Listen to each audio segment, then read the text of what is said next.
Hey y'all, welcome back to day 14. I understand that it's been a minute since you guys have last seen me, but I specifically left the first part of this video a little bit longer just so I can explain myself. In all honesty, I wish I had some better type of excuse, but it's really just that I have been super busy. Most of you already know this, but I homeschool my kids, and that really takes up a lot of my time now, especially homeschooling 3 kids. I have a kindergartner this year, a 3rd grader, and a 4th grader. So it's been a lot. And then obviously I just have a whole bunch of things with, church and serving. And I took a mission trip up to Western North Carolina. And I helped rebuild some houses with Baptist on Mission. That was super cool. A total blessing to be able to go up there and just see the people and just see everything that's happened after Hurricane Helene. That was super eye-opening. But that's really it. I've just been neglecting my YouTube family, and I sincerely apologize for that, but I really do appreciate you guys sticking around and being with me for all of this in the times where I post a whole lot and in the times when I don't. So I really and truly appreciate you guys, because without you, there's absolutely no way that I would be able to run my own business and homeschool my kids, because I do get revenue off of YouTube, which supports my business in the down times when I'm not able to work.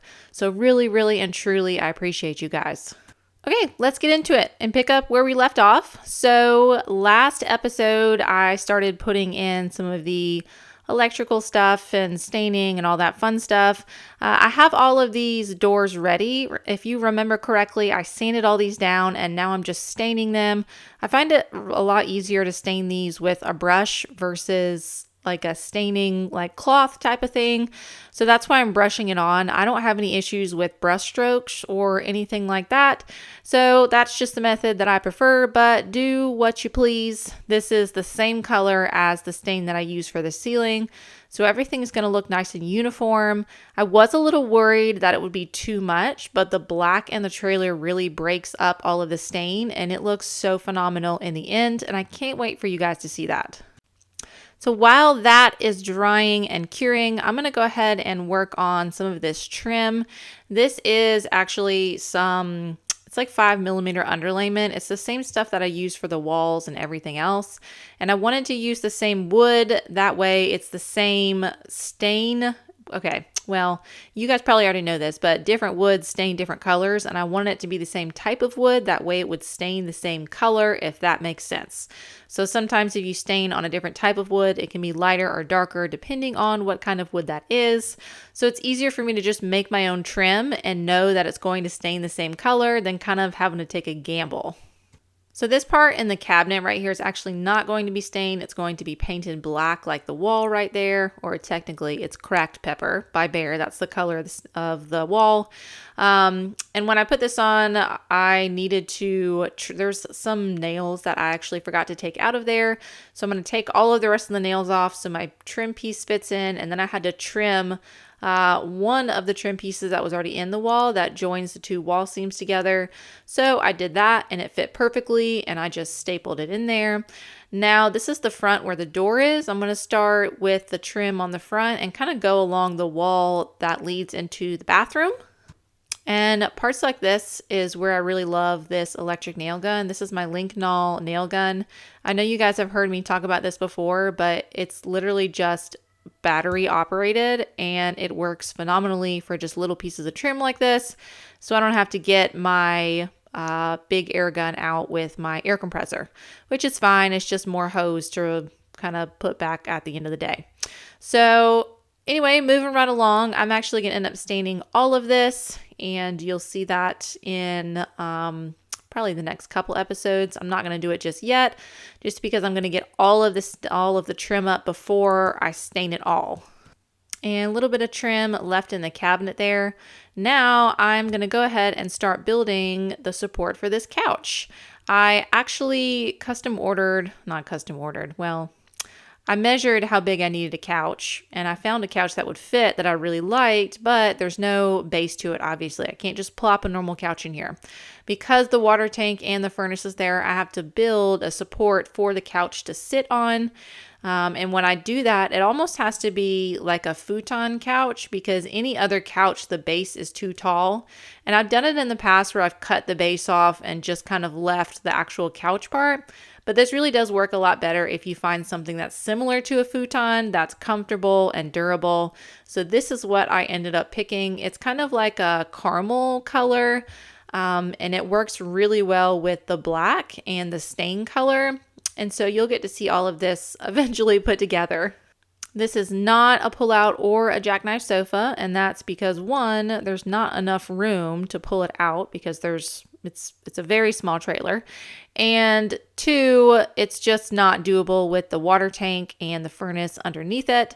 And my client didn't really need that anyway, so it was fairly easy to go ahead and pick out this couch and not have to modify it. So I'm going to start by building the base. This is just some 2x4s that I am ripping down. I like to use 1.5 by 1.5 inches, and that's just because I like a little extra support. I don't know. You can really make it to whatever size you want. I wouldn't really suggest anything less than 1 inch, but I just like to beef it up a little bit because you never know how many people are going to be sitting on this couch, and I would rather have it overbuilt than underbuilt and break. So take with that information what you will. Now, you won't kind of really see the image or the vision for this until I start putting all the pieces together, but essentially what I'm doing is I'm making a giant rectangle with some supports in the middle.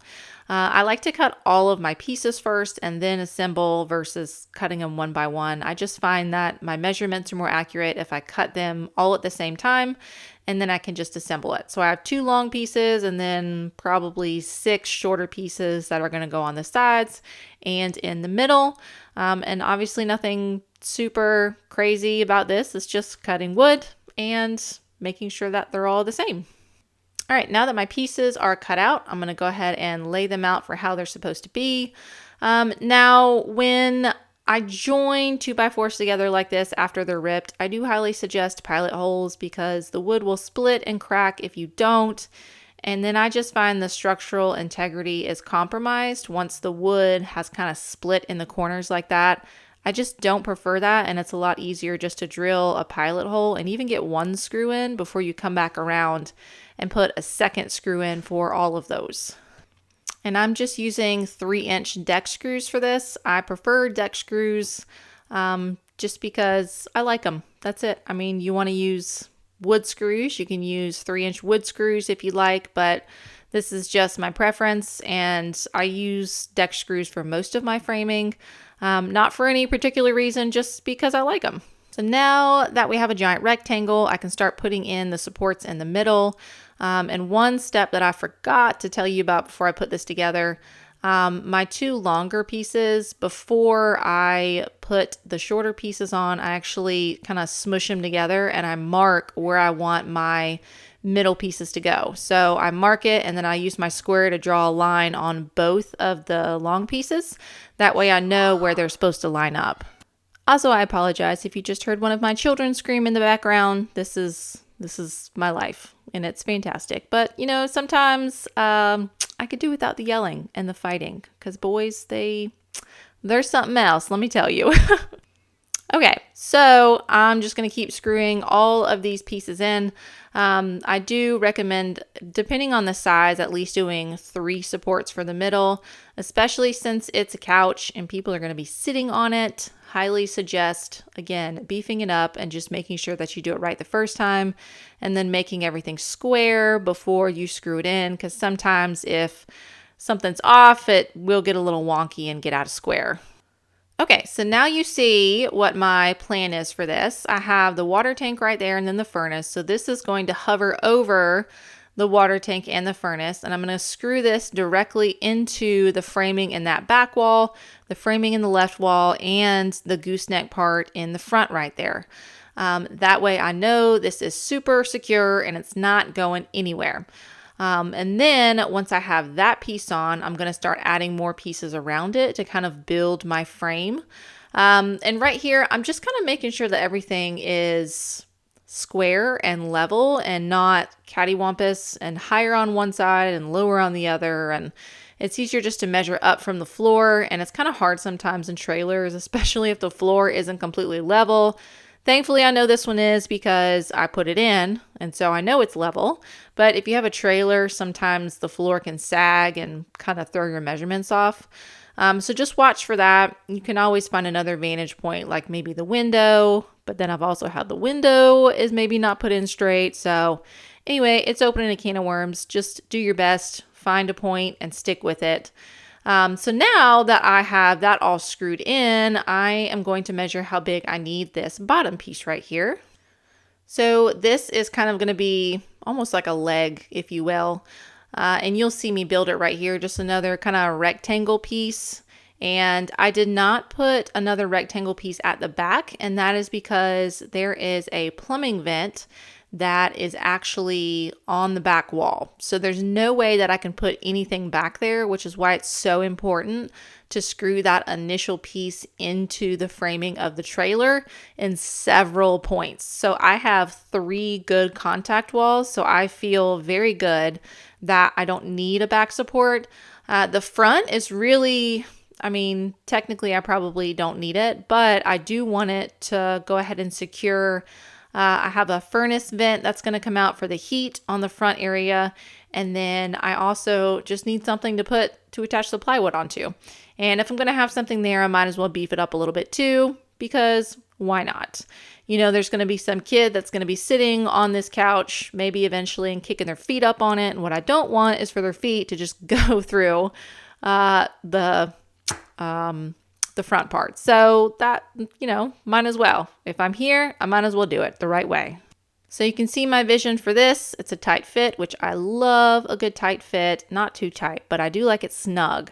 So now that that's in, I can screw all of that together and then make sure that it is level from the floor up.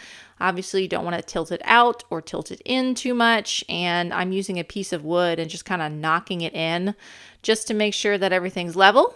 And then after that, I can screw that part directly into the floor. And I know that's not going anywhere because that is all OSB on the floor. And so I know that is totally secure. Okay, couple more pieces. So if you notice, the water tank extends out from the couch. And so my idea is that I'm going to make this the first step that goes up into the gooseneck.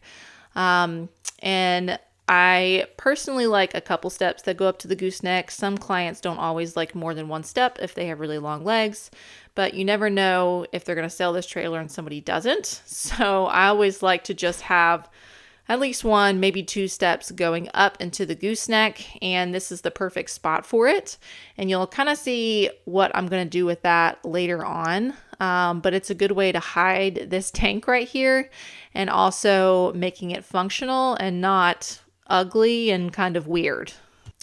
So you see I just screwed that directly into the rectangle frame that I already have in. And if you also notice, there's that plumbing vent that I told you guys about. It's actually not a vent. I think that's just the regular drain line for the sink that attaches. It's got a plumbing line in it, but it's the drain line for the sink. So I have to work around that because there's not really any other way to do it. And that's how it was originally, and so I'm going to keep it that way because there's no need for me to kind of mess that up when it's worked for this trailer. So I'm going to work around it. Again, just adding more pieces. This is kind of like a U-shaped piece that I just added in here so I can have a place to attach some 5mm underlayment. Again, making sure everything is square when I screw it in. And then I'm going to do the same thing for the other side where my right foot is. There's going to be another U piece going right there that's going to screw into the existing piece that I already have. So you could do this differently, but I like building it piece by piece like this because I know that it's going to fit. I know that it's square and there's no guesswork involved. And if I built this entire thing outside of the trailer, it would be really hard to bring it in one piece. Okay, so next step is you notice that my framing around this water tank is really tight, and I did that on purpose, and that's because I don't want this water tank sliding around. And so just to kind of be on the safe side, I am adding some more support right here. And that is just to 100% make sure that this thing is not going to move while going down the road. Because it's like a mini earthquake. Every time you take a trailer down the road, it's literally like a mini earthquake and you never know what can happen. So I went ahead and put that in there just to, make sure it doesn't wiggle any from side to side. Now there's another piece right here that I'm going to add, and that's because all of this is going to be covered with 5mm underlayment to make it look nice and pretty. And I need to hide these water lines that are on the bottom right there. So yeah, all right, we've made it this far. All the framing is done for this. I'm going to slide a sheet of OSB on top. That way the couch can sit directly on top. Gives it a little more strength. You probably could have skipped this step, but I like the finished look of the OSB on top, especially if they ever want to change the couch out. They don't have to worry about finding like anchor points or anything like that. And it fits great, so that's perfect. I'm going to go ahead and screw this in. These are 1 5/8", I believe, deck screws because, why not? I like deck screws. So yeah, you can use any type of screws you want. Actually, I take that back because I just know that now that I've said that, somebody's going to be like, Heather told me I could use any type of screws I want. And they're going to try to use like sheet metal screws on this. Don't do that, please. Please make sure they're wood screws. It says wood. Wood. I want wood. Don't do metal, please. All right, now it's going to start actually looking like a bench. So you can see my very precise measurement right here. I kind of just eyeballed it. This is where the electrical is going to go. There is a propane detector that goes right here. Always put a propane detector and replace your propane detectors in your trailers. They do have expiration dates, so make sure to check those out. I'm not going to tell you how long they are good for, because then you won't go check it. And I want you to go check it, because if you don't, that's how fires happen, and that's how you can die from propane exposure. So go check them. So I'm just going to start putting this together piece by piece. And this is just 5mm underlayment. You can use 1/4" plywood if you have that. That's even better. I just don't have that locally near me, and so I use 5mm underlayment, which is very similar, but just a little bit thicker. So now this piece right here, if you notice, I have the ductwork for the furnace right there. And I'm just kind of making sure this fits. And I actually got a piece of cardboard and I put it on the ductwork, and I traced how big the hole is. And so you see I'm using that template that I cut out to kind of trace where I want it to go. And this is just, it's very similar to a piece of sandpaper. And so I'm kind of just tracing it to make sure that it's nice and round. And then I'll cut out the original one with my multi-tool. Nothing special to this, just using a wood blade on my multi-tool to cut out the hole. And then I can make sure that the ductwork fits in before I screw this piece in. All right, so after that is cut out, I'm going to go ahead and do the test fit, like I said. And I do actually screw this in instead of staple, because I want to be able to get to this if the furnace were to ever break, or if I needed to get to the water tank to make sure there's no leaks. Which I do eventually get to that. So I'm glad I use screws here, because I do need to get to the water tank at the end just to make sure all of my new fittings aren't leaking. And one of them was, so this is why you shouldn't close up your stuff and use screws for things that you think you might need to get to later on. And plus, for the next person that ever needs to get to this, it's going to be a lot easier than having to rip the staples off, get the staples out, and then try to fill in all the holes. So after that's all good and secured, I'm going to go ahead and put this last piece in and cover up the plumbing and the water lines at the bottom there. And I have much more of this coming soon. Hopefully it won't be as long as it has been. Again, I do apologize, but I thank you guys for sticking around.